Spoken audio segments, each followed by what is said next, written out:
el Congreso en diputados? Mañana se va a votar una ley muy importante, porque es una ley marco, una ley por la cual el gobierno, después de hacer un esfuerzo muy importante, que fue la creación del Registro Nacional de Villas y Asentamientos, RENAVAP, Barrios Populares, que es por primera vez en la historia argentina sabemos, para ciudades de 10.000 habitantes, cuántas villas y asentamientos tenemos, qué superficie ocupan, cuál es la situación social de los ocupantes, etc. Tenemos un relevamiento de calidad y el gobierno, a través de, manda un proyecto de ley al Congreso para poner las tierras privadas, someterlas a un proceso de expropiación a los fines de regularizar dominialmente a los ocupantes. La ley tiene su complejidad porque el proceso prevé una contraprestación por parte de los ocupantes y también prevé procesos de integración sociourbana, o sea, no solo la regularización dominial.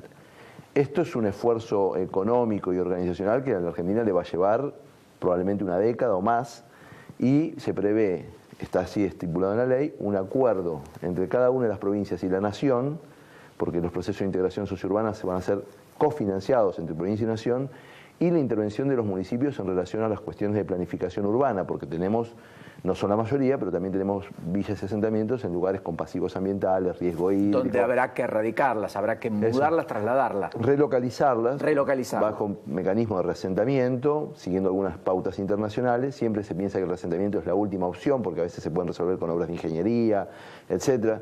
Y en definitiva, porque no solo porque el reasentamiento es más caro, sino porque rompe el tejido social, etc. Pero en algunos casos no hay alternativa. Por ejemplo, los que estaban a la vera del Riachuelo aquí en la ciudad de Buenos Aires, sin ir más lejos. Bueno, o los que están bajo cota en la ciudad de Santa Fe o en ciudades en Jujuy, en lugares de declive donde puede haber riesgo aluvional, etc. O sea, bajo cota significa la cota por debajo de la cota del agua, del río, con lo cual si sube la napa, los tapa. Exactamente. Lo cierto es que la ley es una ley marco que hay muchas cosas interesantes. Lo más importante es la que destacó usted recién, el esfuerzo consensual.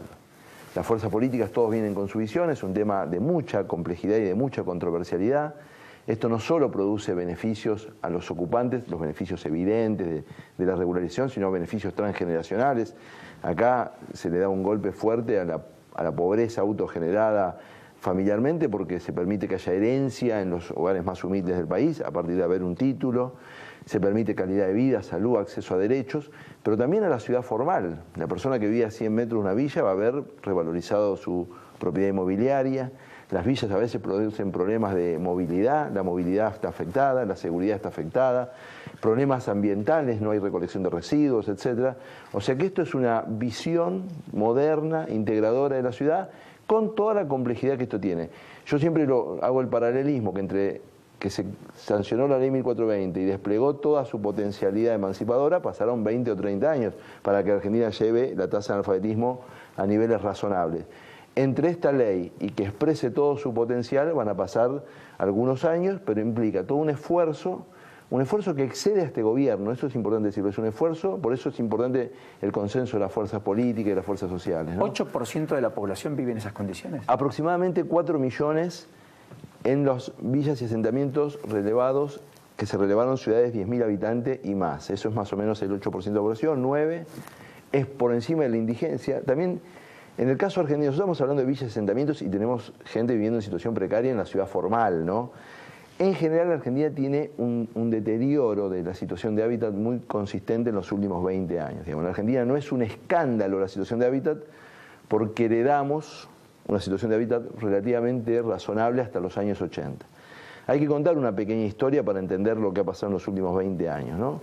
Hasta la crisis del petróleo, los migrantes internos en Argentina, las ciudades los recibían con dos promesas implícitas. La promesa del empleo, y generalmente era un empleo en blanco e industrial, y la promesa del loteo en zonas marginales de las ciudades. Después de la crisis del petróleo, esas promesas se rompen. Primero, el empleo pasa a ser crecientemente en negro. En los años 80, la inflación impide el loteo a plazos, y en los años 90 empiezan las urbanizaciones cerradas a ocuparse donde se ocupaba el loteo popular. El famoso country. Exactamente. Esas tres cosas sumadas, esos tres efectos sumados, producen un efecto terrible, porque la gente se empieza a ubicar ya no en loteos regulares, autorizados, etcétera, sino donde puede, en las escurrientes de los ríos, en las zonas bajas, en los basurales, etcétera. Y la verdad que este es un proceso largo, hay mucha controversialidad porque obviamente mucha gente, y sobre todo gente de clase media baja, dice, yo pago mi alquiler forzadamente o no tengo acceso al crédito hipotecario. La Argentina no ha desarrollado políticas consistentes y serias de vivienda y hábitat en los últimos 30 años. Pero trabajar con ese sector social es indispensable aún para movilizar la economía, Paulino. Una vez que ¿Por eso usted cree que es revolucionario?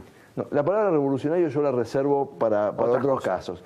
Yo creo que esto es útil, necesario y justo. Útil porque aumenta la tasa de inversión, genera un montón está muy estudiado, genera un montón de conductas positivas más allá de lo económico, la condición propietaria.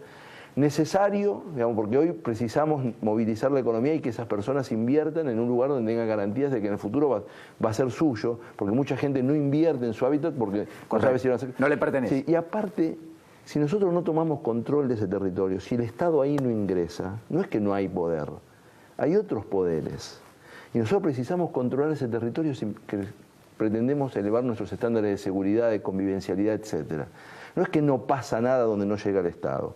En el mejor de los casos llega una organización social, pero a veces campan a sus anchas otros poderes. Precisamos avanzar sobre ese lugar porque, bueno, decía útil, necesario, y es justo porque esa gente precisa vivir en un contexto civilizatorio, digamos, con Estado, con iluminación, con acceso al colectivo, etcétera. Aumenta el presentismo laboral, aumenta el presentismo educativo, baja la tasa de violencia, está estudiado, baja el embarazo adolescente, pasan cosas increíbles. O sea, la palabra revolucionario no me gusta usarla porque da lugar a un montón de interpretaciones. Lo que digo es que la Argentina, este tema y otros temas los tiene que enfrentar con acuerdo político, con estrictez técnica, mirándonos a los ojos y no metiendo bajo la alfombra. Como se ha hecho en buena medida. Diputados, gracias por este ratito. ¿A quién empieza la sesión mañana a las 11? 11:30. 11:30. Sí. Tema no menor, ¿eh? Mañana en el